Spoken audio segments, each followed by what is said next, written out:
Wi-Fi 6E and 6 gigahertz specifically is a huge new amount of spectrum available for Wi-Fi. Traditionally, Wi-Fi has been available in the 2.4 and 5 gigahertz spectrums, but opening up Wi-Fi to the 6 gigahertz spectrum enables 1,200 new megahertz of spectrum for Wi-Fi 6E. So you can think about if Wi-Fi is a highway, we got a new super highway for data to traverse on Wi-Fi.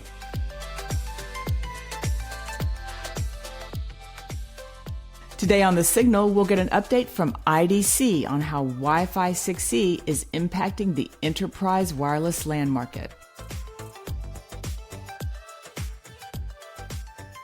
Hey, this is Martha DeGrasse here again for Wi-Fi Alliance, and this is The Signal, our podcast where we bring you the inside track on Wi-Fi.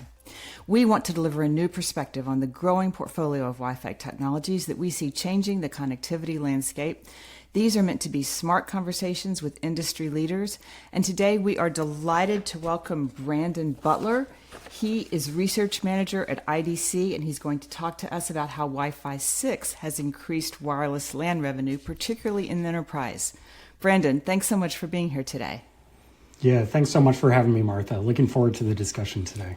Yeah, so am I. In reading about your background, you've been a longtime analyst and journalist, but I have to say the thing that stuck out most to me about your background was that in one of your recent podcasts, it involved a pie in the face for the host. I'd kind of like to know what that's about before we go any further. Absolutely. Well, yeah, I've been an analyst at IDC for 6 years, but for 6 years before that, I was a senior editor at Network World. And we had a series of podcasts that we did for Network World. And one of them was a Pi Day challenge, as we call it. Gotcha. And so me and my colleagues went head to head in terms of reciting the digits of pi.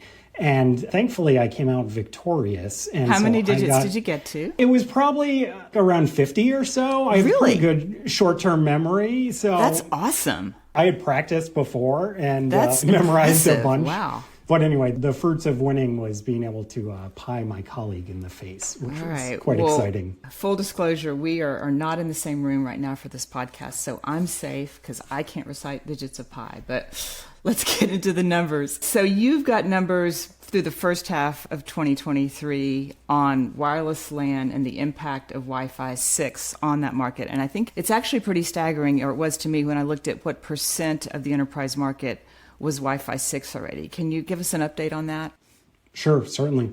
Yeah, Martha, it's a real exciting time to be tracking the Wi-Fi market today. We've seen a sort of renaissance in terms of Wi-Fi in the last couple of years, driven by a number of factors that we'll talk about. But yeah, we've seen really high growth rates in the Wi-Fi industry, specifically the enterprise class segment of the Wi-Fi industry in the last, and just back up, IDC publishes wireless LAN revenue and unit shipment data on a quarterly basis.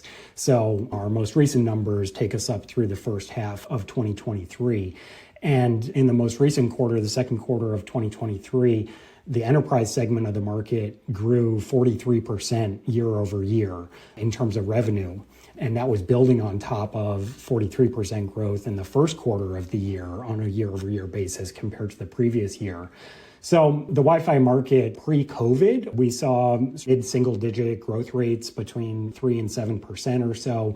But because of a lot of the trends that I think we'll talk about today, we've seen this really significant increase in Wi-Fi revenues within the last couple of years. A lot of that's driven by supply chain issues and backlogs that a number of vendors had, but also because of these new technologies that we're seeing, like Wi-Fi 6 and Wi-Fi 6E.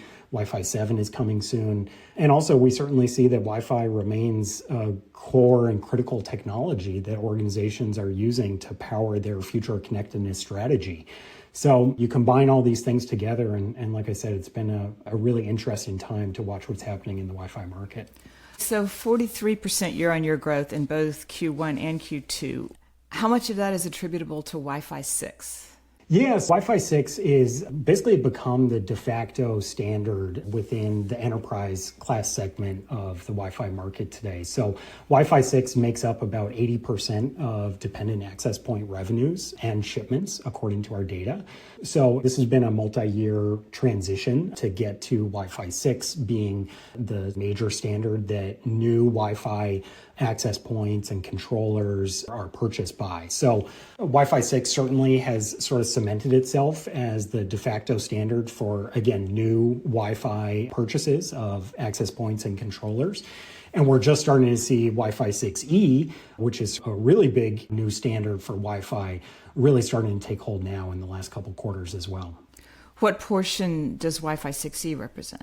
Yeah, so if you can think about Wi-Fi 6 making up about 80% of the dependent access point revenues, we've seen in the most recent quarter Wi-Fi 6E making up about 15% of the market's revenues. Is that independent of the 80? So like 95 between them, or is that part of the 80? Between the two, yes.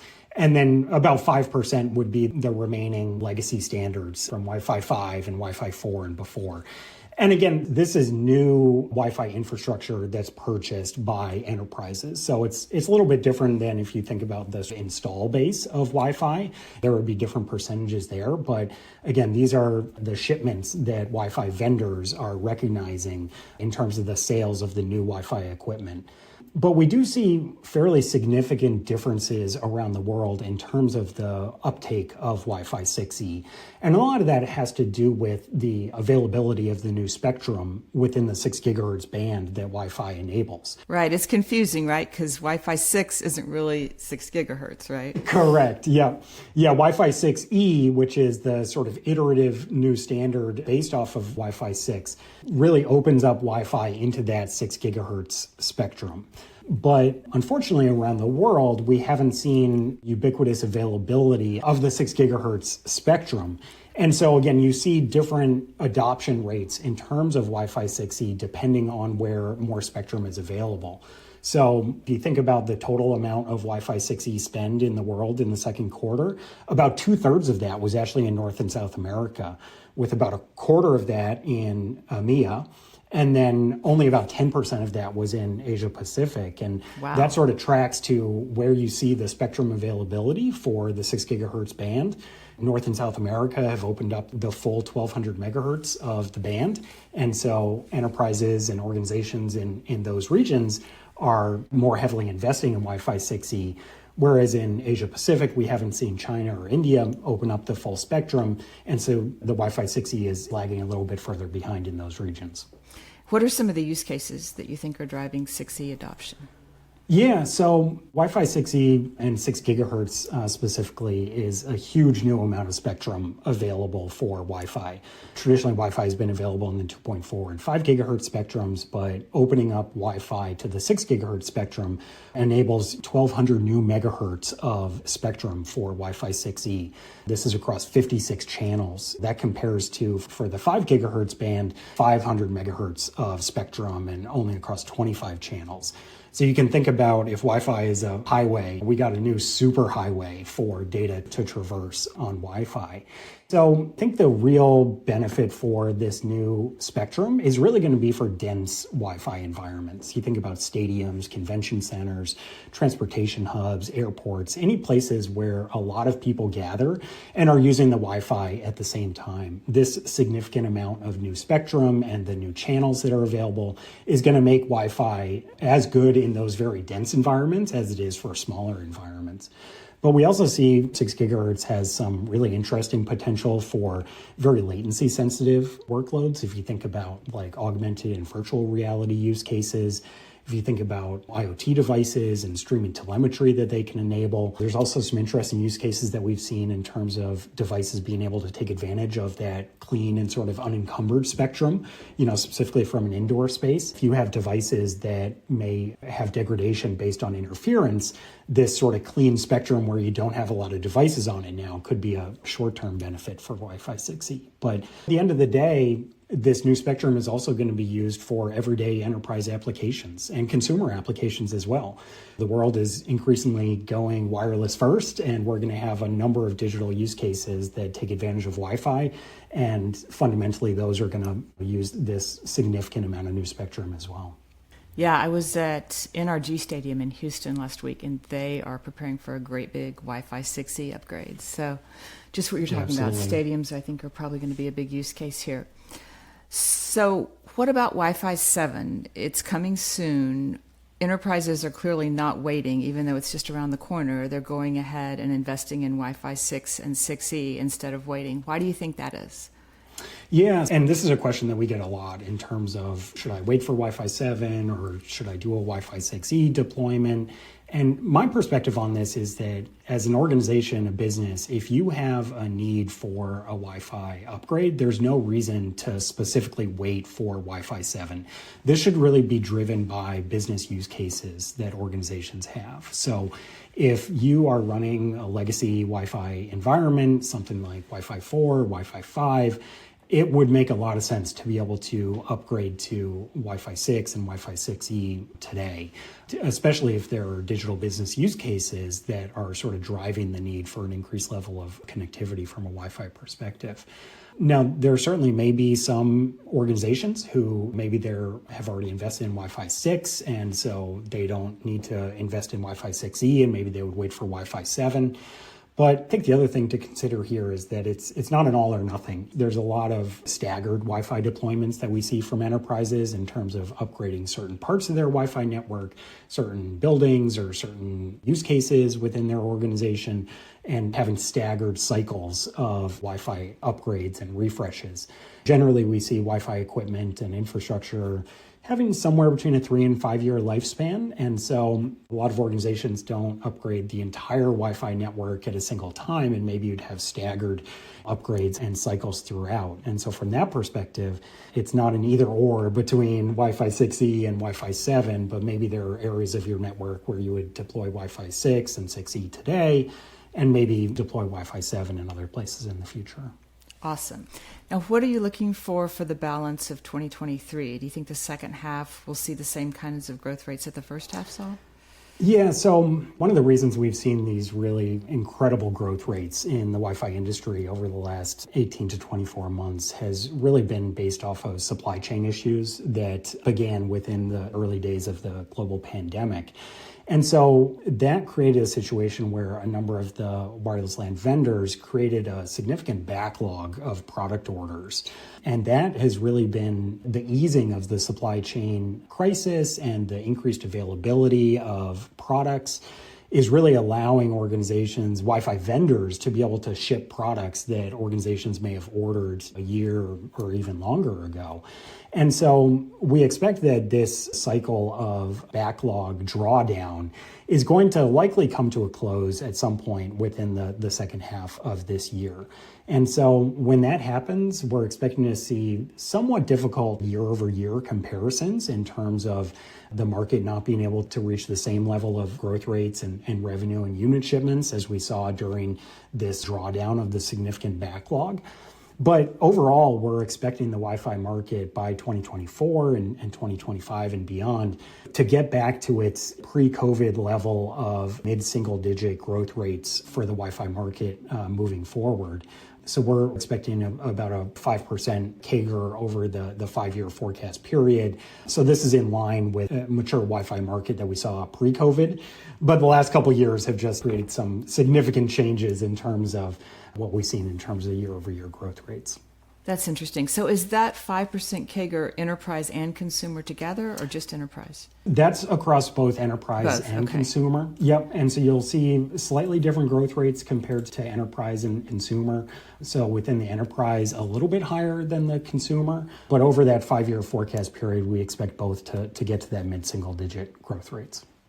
So this year, your numbers show the enterprise growing a lot while consumer has actually declined. Is that an anomaly, or do you think consumer will continue declining for the rest of 2023?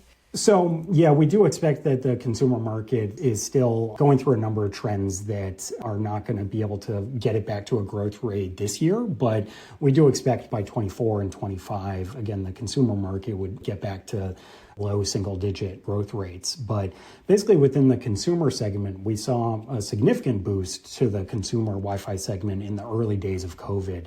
In 2020, the market grew in the mid-teens in terms of growth. In the last couple years, we've seen the growth rates drop into the negative side on the consumer side. But again, we see a number of trends there. On the consumer side, we see a little bit more of a lag in terms of adopting new Wi-Fi standards. So Wi-Fi 6 and 6E is a couple years behind in terms of being adopted by the consumer class segment. You also see on the consumer class side that service providers, broadband providers, the telecommunications companies, drive a significant amount of that revenue. And they're a little bit more price conscious in terms of deploying some of the latest Wi-Fi technology. And so that has held back a little bit some of the growth rates within the market in recent years. But again, as Wi-Fi 6 and 6E and eventually 7 continue to get into the consumer side of the market, again, we expect the market to get back to those low single-digit growth rates that we saw pre-pandemic, to get back to the sort of normal level of growth rates. That's interesting. And what do you think will boost the service providers? I mean, I think a lot of them are maybe focusing their CapEx elsewhere right now. Is there any time frame for when you think the service providers may do Wi-Fi upgrades? Yeah, and again, it's sort of driven by the Wi-Fi that they're enabling for their end user consumers that they would be selling this to. And we certainly see consumers still prioritizing wireless connectivity within the home for a number of use cases, especially as you think of smart home devices that are leveraging Wi-Fi networks. We see a number of enhancements to consumer-grade Wi-Fi infrastructure, from mesh Wi-Fi to Wi-Fi extenders, in addition to sort of traditional gateway and routers. Within the retail side of the consumer space, we see high-end gaming routers, and that's where you see some of the early adopters of these new Wi-Fi standards pick up investments in the newest Wi-Fi standards. So yeah, generally we expect within the coming years that service providers are going to be adopting some of these newer standards as we get into Wi-Fi 6 and 6E. Usually the consumer side of the market lags the enterprise side in terms of standard adoption by usually between 2 to 3 years. So we'll continue to see that cycle within the coming years. All right. Well, Brandon, it's great to have you here and to learn what you've been learning. Is there anything else that you want to make sure to communicate with us while you're here? Yeah, one thing we didn't touch on was some of the really interesting new enhancements that we're seeing specifically on the enterprise side from a Wi-Fi management perspective. So we see some really interesting new management features for Wi-Fi, from cloud managed Wi-Fi to the impact of AI and ML technology to really enhance the operations and the management of Wi-Fi networks. You think about things like what we call the software-defined branch architectures that integrate management of not just Wi-Fi, but Ethernet switching and SD-WAN as well. A lot of these are contributing to growth within the enterprise class segment of the Wi-Fi market as well. And overall, we just see that Wi-Fi remains one of the really core technologies that organizations are leveraging to provide these digital experiences and digital use cases that their enterprises are relying on. So, like I said, it's an exciting time to be watching the Wi-Fi market, and really appreciate you having me on to discuss some of these issues. Absolutely. This has been great.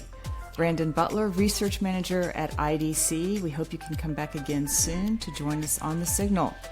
And that is our show.